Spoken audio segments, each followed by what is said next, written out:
BPOM itu bersedia memberikan keterangan, ya kan begitu. Nah, tapi tiba-tiba sekarang berubah, gitu kan, dengan alasan yang sangat tidak logis, ya. Itu sangat tidak logis dengan alasan ini permintaan dari individu. Dia tidak memahami kedudukan kami sebagai advokat, gitu.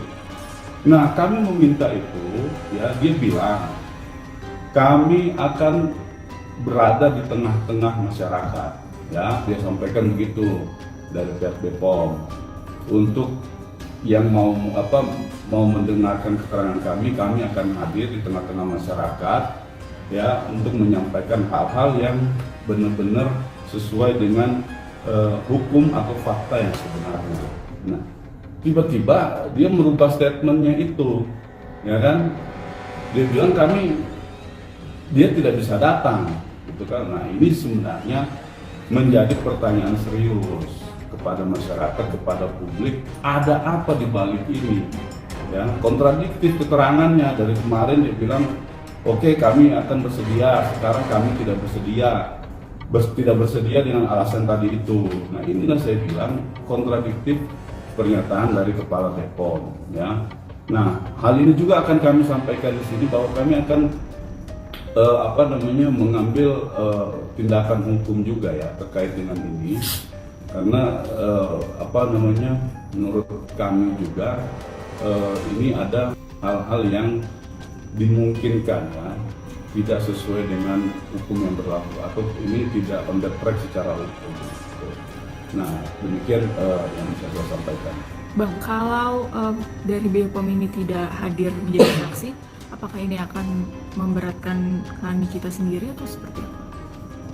Soal memberatkan atau tidak itu tidak menjadi kewenangan dari kami, ya, karena semua persoalan ini kan persoalan sudah kita uji di meja persidangan atau di muka pengadilan. Tapi yang paling penting yang harus digarisbawahi di sini adalah saya sampaikan berkali-kali kepada teman-teman semua, permasalahan ini dimulai dari adanya produk, ya.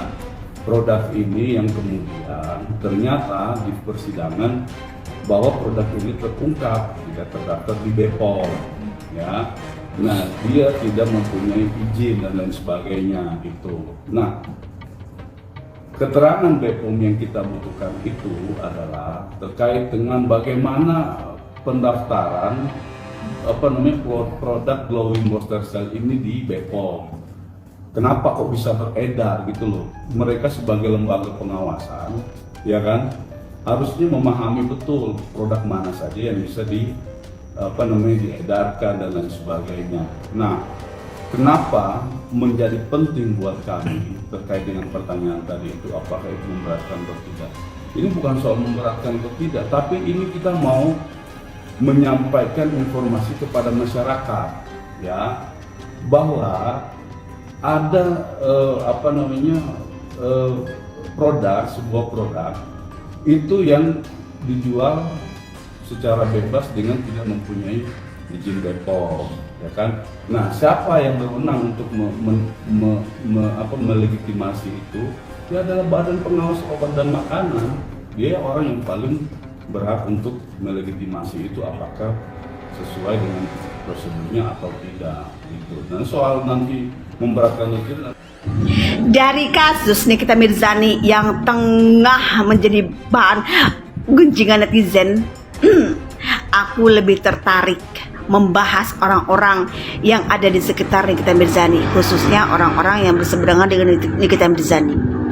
Lebih seru, lebih menantang.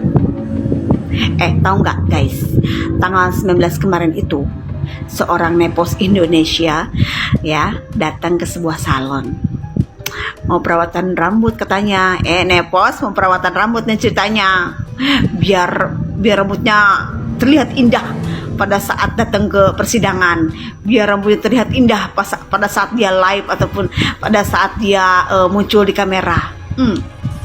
Tapi dengan kedatangan nepos ini disinyalir nepos sudah merugikan pihak salon. Ya, kenapa? Karena pihak owner salon mengatakan merasa dirugikan dengan kedatangan nepos. Kenapa sayang bisa seperti itu? Ternyata setelah melakukan perawatan, Nepos tidak membayar biaya jasa perawatan di salon tersebut. Alasannya, Nepos katanya tidak membawa kartu debit. Dia beralasan bahwa kartu debit itu tertinggal di mobilnya. Gitu. Nepos izin dong sama owner salon, katanya mau bawa kartu debit, gitu kan. Si owner salonnya ini nggak curiga, secara Nepos itu kan memang warawiri di kamera gitu kan, warawiri di medsos dengan label dia sebagai Markus. Jadi izinkanlah gitu kan. Ternyata usut punya usut, 20 menit berlalu, Nepos kagak balik lagi ke salon itu. Jadinya ya nggak bayar, makanya ownernya ngomong merasa dirugikan sama si Nepos kayak begitu. Nepos, Nepos, lu kan sebagai Markus dibayar kan?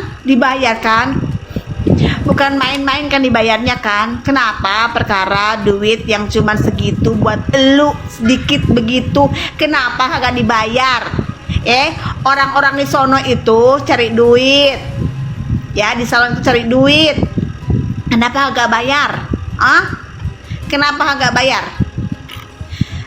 Jangan malu-maluin lah. Secara lu kan gempar-gemor, lu kan orang kaya, ya kan?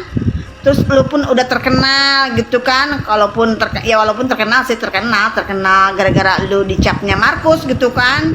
Masa iya gak ada duit segitu? Aku masih berpikir positif ya.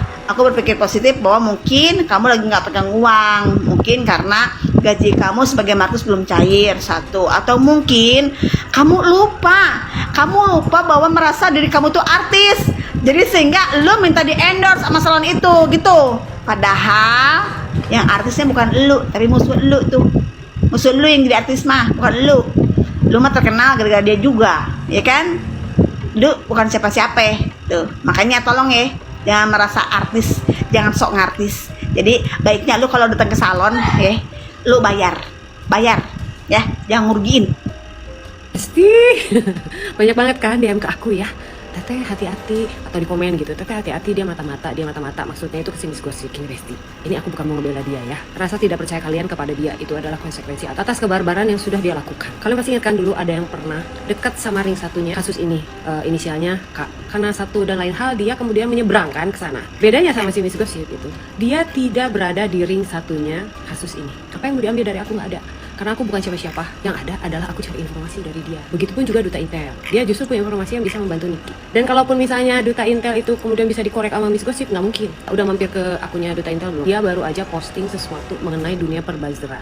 Terus kalian ingat gak? Aku panggil aja dia Ursula. Waktu itu dia sempat diwawancara sama wartawan. Dia bilang gini, stop ya bos-bos buzzer katanya. Itu dosa loh dan membahayakan negara. Mending jadi bos judol dibanding punya pabrik buzzer. Si Ursula ini beberapa kali nge-live selalu ngomong bos buzzer. Aku tuh nangkepnya bahwa dia sedang memframing atau sedang menfitness seseorang bahwa orang itu adalah bos buzzer. Tapi kalau kalian kembali lagi ke postingannya Duta Intel, kalian akan paham siapa sebetulnya bos buzzer itu. Tapi kalian perhatiin deh, kan ada dua nih yang udah murtad, APT Rose sama Miss Gosip. Waktu APT Rose murtad, itu mereka masih barbar. Videonya mereka tuh barbar, judung. Ada yang hina Niki, ada yang penggiringan opini, dan lain sebagainya. Waktu si Miss Gosip murtad nih, itu mulai slow. Dan ternyata setelah dia waktu itu koma sama Kasil, disampaikan bahwa mereka juga sudah mulai slow, selain uangnya sudah mulai nggak ada, juga karena mereka takut ketahuan. Si Miss Gosip ini nggak ada takut-takutnya, dia barbar aja semua diomongin gitu kan. Termasuk dia dapat apa aja. Kalau kalian melihatnya sekilas dari potongan-potongan live atau potongan-potongan video yang diupload orang, dia dapat apa aja, ini udah kurang kuminnya bentar. Miss Gosip berulang kali ngomong kalau itu adalah uang jajan, tapi sebetulnya itu adalah fee yang disamarkan sebagai uang jajan gitu loh yang didapat sama dia. Dia itu dapat transferan 1 juta waktu dia di Aceh. Itu dapat 1 juta lagi sewaktu dilabrak di persidangan sama Elsa ya kalau nggak salah. Nah kemudian dia diundang tuh main ke rumahnya Ursula ya kan, yang mewah banget itu. Di sana itu ada 3 orang Besti. Masing-masing itu dapat amplop lah ya, isinya itu sekitar 2 juta.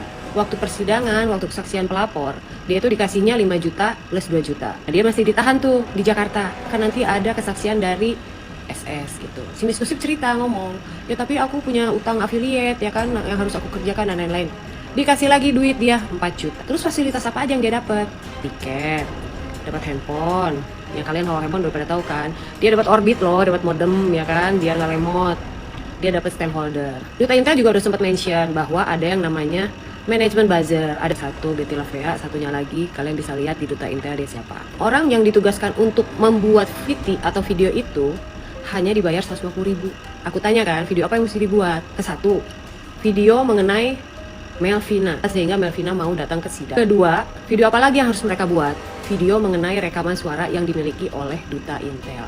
Jadi kalau Ursula selalu membahas bahwa Bos Bazar tobat, ya mungkin dia ngatain dirinya sendiri supaya dia segera tobat gitu, tabes. Benar atau tidaknya, kalian pastikan lagi ke Miss Gosip. Ini benar nggak yang aku posting di sini?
Sungguh kasus di kita ini sangat belibet.